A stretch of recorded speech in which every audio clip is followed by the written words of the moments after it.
Em As Brasília, militâncias... Não, vamos esperar, deixa eu chamar o VT, apertar o botão um pouquinho antes, isso acontece, televisão ao vivo é assim. As militâncias, ou os militantes, como vocês quiserem, Flávio Bolsonaro e Lula estão se atacando nos últimos dias e usam como base dos ataques investigações ou vazamentos de investigações de dois grandes casos, Lulinha e Dark Horse. Ao mesmo tempo, os escândalos colocam os candidatos na defensiva, atacam e são obrigados a se defender ao mesmo tempo. Ambos evitam qualquer desgaste, claro, lógico. Falta um mês para o primeiro turno, confira. Em Brasília, Lula deu entrevista para falar das cerimônias do Dia do Soldado, evento que acompanhou no quartel-general do Exército nesta terça, mas deixou a coletiva sem responder sobre a situação do seu filho.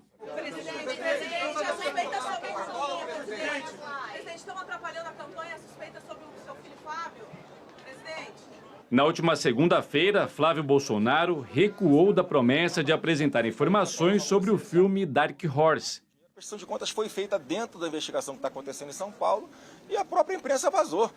Em nota, a produtora Go Up disse que o laudo de transparência das contas sobre o filme já foi entregue às autoridades em junho. O caso é investigado pela Polícia Civil de São Paulo. Mesmo assim, nesta terça, a Polícia Federal pediu à dona da produtora que ela voluntariamente abra as contas do filme. A militância petista já comemorava uma determinação anterior que veio do STF. O ministro Flávio Dino mandou a Polícia Paulista compartilhar com a PF detalhes da investigação. Em jogo estão possíveis desvios de recursos de um contrato municipal que teria sido destinados à produção do filme sobre Jair Bolsonaro. O material vai se juntar à investigação sobre suposta destinação de emendas parlamentares à produtora do filme, que recebeu 61 milhões de reais repassados por Daniel Vorcaro, valores cujo real destino também é questionado. A expectativa da esquerda é de que novos vazamentos venham à tona, o que poderia ser usado como contra-ataque à repercussão das investigações sobre Fábio Luiz, filho de Lula. Vazamentos deste inquérito fustigaram o presidente nas últimas semanas pela suspeita de que Lulinha seja o pivô de um esquema de tráfico de influência dentro do Planalto Federal, ao lado da amiga Roberta Luxinger e do ex-chefe de gabinete pessoal de Lula, Marco Aurélio, o Marcola. Todos negam irregularidades. Lula já disse que o filho será julgado como todos, e o PT usa o argumento de que seu governo não interfere nas investigações. Flávio encara o desgaste de sua relação próxima com Daniel Vorcaro, com quem se encontrou, mesmo depois do ex-banqueiro ter sido alvo das investigações. Caso Master e Lulinha têm personagens em comum com outro escândalo de potencial impacto no rumo das eleições, os descontos bilionários e indevidos de milhões de aposentados do INSS. O início da propaganda em TV e rádio nesta sexta-feira dará um termômetro do quanto cada campanha estará disposta a explorar os escândalos, uma vez que tanto Flávio quanto Lula seguem expostos aos desdobramentos das investigações. Leandro, evidentemente cada um desses casos tem suas próprias características. E, claro, a gente vem abordando as características de cada um deles ao longo das nossas edições. Não é se recusar a compará-los quanto à sua gravidade, digamos assim. O que nos interessa neste momento, independentemente da gravidade que você possa atribuir a este ou aquele caso, é estabelecer que desgaste um está sendo capaz de provocar no outro. Ou, por hipótese, se igualam.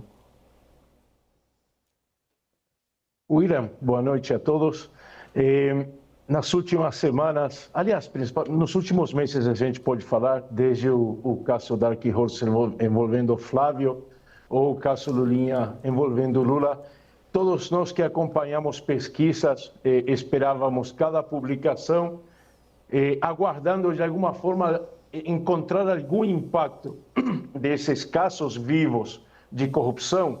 No caso do Lulinha, inclusive, com muita materialidade, até porque a investigação está mais avançada. No caso do Flávio, ainda com uma materialidade menor, porque a investigação está em andamento. mas fomos surpreendidos, ou não sei se surpreendidos, mas de alguma forma tínhamos essa expectativa que não se confirmou, de que a corrupção de alguma forma afeta o desempenho nas pesquisas. Flávio sentiu um pouco no início, mas logo se recuperou, continua se recuperando.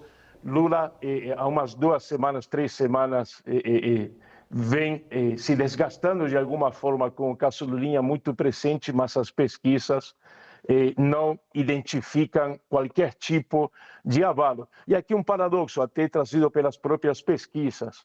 Quando os institutos perguntam para o eleitor quais que são as maiores preocupações do cidadão, as prioridades, vem primeiro violência e segurança e em segunda ordem vem a corrupção. Agora, se a corrupção é um fator relevante, isso aí não se identifica ou não se transfere ao desempenho dos candidatos. É um paradoxo que está posto, que está evidente. Logicamente, muita coisa para acontecer. Horário eleitoral iniciando, a propaganda eleitoral de rádio e TV iniciando, talvez as campanhas tentem explorar mais de alguma forma para atingir o outro. Mas até aqui, a corrupção não avala nenhum dos 2 principais candidatos.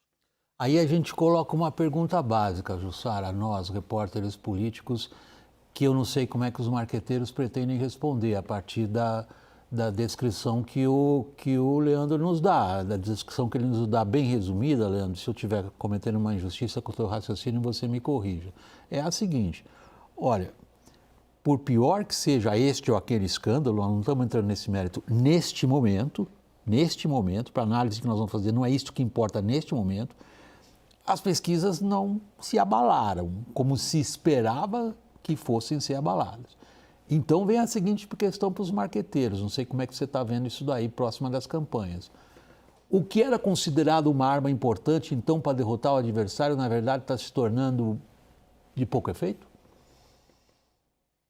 Olha, William, o que a gente observa é que as 2 campanhas estão muito confiantes nessa polarização, na consolidação dos votos que cada um tem, porque apesar das novas evidências, das novas investigações que ocorrem de um lado ou de outro, a avaliação deles é que esse voto dificilmente alguém vai deixar de votar no Lula pelas investigações em curso em relação ao seu filho, Lulinha, ou seu ex-chefe de gabinete, o Marco Aurélio Santana Ribeiro. Por lado do Flávio Bolsonaro também tem essa percepção. Olha, aconteceu o Dark Horse, sofremos lá em maio, desde então conseguiu decantar essa crise e agora ninguém mais vai deixar de votar no Flávio por isso. Ele estava enfrentando uma crise de confiança, inclusive entre os eleitores do ex-presidente Jair Bolsonaro, e a avaliação é que isso já não faz efeito. Então, o que eu observo das 2 campanhas é que eles sabem que eles vão precisar, para tirar a diferença, ganhar voto ali, né? Vai ter que ir além desses 2 discursos, porque neste momento, todas essas investigações e essas apurações os equivalem de alguma forma. Então, não tem capacidade de mexer nos votos que ele já tem, nem tirar, nem trazer mais votos, mas explorar outros campos, e aí a gente fala especificamente da economia, pode sim fazer uma diferença. É por aí que eu tenho observado as campanhas trabalhando neste momento. Agora, Caio, vamos entrar um pouquinho no mérito dos problemas. Né? Quem corre mais perigo? A gente pergunta. Bom, acho que nesse momento, os 2 lados, eles têm muitos riscos, a depender do andar das investigações. Eu tenho a impressão que a investigação... Esse ponto que você está levantando é fundamental. Porque a investigação contra o Lulinha, ela começa no ano passado. A investigação, vamos dizer, contra o Flávio, né, sobre o filme, ela tem 1 mês. Né? Então, eu sinto, olhando aqui, acolá, os 2 campos, que de material bruto, passível de denúncia, que não significa necessariamente condenação, mas que significa arsenal e artilharia para o jogo eleitoral. Exatamente. Eu acho que a investigação do INSS ela está mais avançada e logo tem mais elementos sobre ela.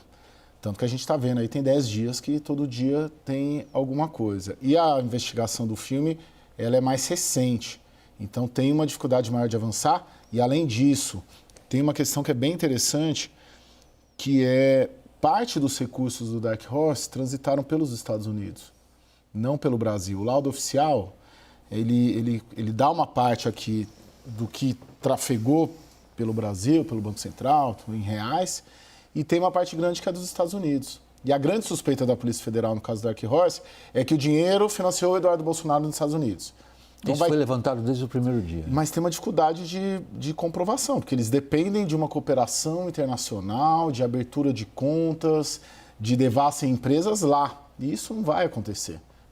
A margem que a PF aqui no Brasil tem para trabalhar é uma margem reduzida e o inquérito é menor. Eu estou olhando sobre essa perspectiva para te dizer que, em princípio, Lulinha tem mais risco. Lula pai, né? Eu tô falando Lulinha do filho. Sim, tem mais risco. Vamos dizer, o caso Lulinha. Isso, o caso Lulinha, eu acho que ele traz mais risco porque é uma investigação mais avançada. Agora, Leandro, a gente vai para um ponto nevrálgico na minha avaliação. É o papel das instituições de Estado nesse contexto. O contexto que a gente descreveu até aqui é o da, vamos dizer, um procurando atingir o outro com acusações robustas, vindas de investigações que estão sob o controle, ou pelo menos estão sendo levadas adiante pelo STF e pela Polícia Federal. E essas instituições estão se comportando como, na sua avaliação, como analista político? Bom ponto. Eu acho que a gente não tem como deixar de mencionar o que aconteceu a Lava Jato e a frustração que todo esse processo, digo, dos dois lados, né? Tanto do lado da esquerda quanto da direita, uma frustração e uma crítica ao sistema judiciário. Daí decorre essa saturação que nós temos hoje, né? Essa saturação quanto ao tema corrupção. Segundo a pesquisa, eu mencionava aqui, as pesquisas elas apontam que a corrupção é um assunto relevante para o cidadão, mas considerando o atual quadro, o atual cenário, o pós-Lava Jato, esquerda envolvida com corrupção, direita envolvida com corrupção, apesar de ser importante para o eleitor, a corrupção é colocada em segundo plano. É daí que a gente observa o Lula e o Flávio avançando sem ser atingidos. E aqui vou me valer, para encerrar e te devolver, William, tem uma cientista política britânica, a Pippa Norris, ela fala do critical citizen, né? O cidadão crítico. E aqui, apontando as instituições, ela fala o seguinte: o cidadão ainda acredita na democracia, apesar de desconfiar dos políticos, dos partidos e, em última instância, das instituições, né? Há uma versão que indica que a democracia, de fato, está desgastada, e está, mas, pelo visto, o cidadão continua votando, continua participando e continua confiando na democracia, nessa visão mais otimista da Pippa Norris. Mais um paradoxo que você acabou de levantar, Leandro. É evidente, acho que para todos que nos acompanham, o paradoxo que você colocou na mesa. Ele diz, as pessoas continuam participando dos rituais formais da democracia, embora, de acordo com a pessoa que você citou, o grau de confiança delas nos elementos fundamentais, partidos políticos, não dá para ter jogo político sem partido, e as instituições que controlam o jogo político não merecerem confiança ou merecerem pouca confiança relativamente ao que foi antes. Jussara, Brasília está marcada pela ideia de que as instituições, Polícia Federal, no caso, estou me referindo, dando nome aos bois, e STF, estão envolvidos até o pescoço, ou mais que o pescoço, até a raiz do cabelo, no jogo político eleitoral? Tem essa percepção, sim, William, sobretudo que é uma eleição que ela, inclusive, ela passa pela Polícia Federal e pelo Supremo Tribunal Federal. A gente fala que no Brasil o imponderável pode definir, né, uma eleição. Só que a gente sabe, pelo menos a expectativa aqui é que se esse imponderável vir, neste momento, todo mundo espera que venha ou de uma ação da Polícia Federal ou de algum andamento também no Supremo Tribunal Federal. Assim que estão dadas as coisas neste momento. E em determinado momento, pelo menos aqui na cobertura, o Caio, que divide comigo também, pode ter uma percepção parecida, é que a gente tem falado menos, inclusive, das campanhas e do que de projetos, do que eles estão sendo cobrados, e mais de toda essa, de como essas campanhas rebatem e agem também pela Polícia Federal, Supremo Tribunal Federal. Chegou a um ponto de, no Supremo Tribunal Federal, a gente ter alas, uma ala identificada com o candidato do Flávio, pelo menos a percepção é essa, e uma outra ala a favor de Lulinha, ou de Lula, né, do presidente Lula, e atuando nesses casos. Então, este é o ponto aqui do tamanho dessa questão que você coloca sobre participação das instituições e a interferência disso nessa eleição. A corrida eleitoral, ela tem se dado ali nesse caminho Polícia Federal, Supremo Tribunal Federal.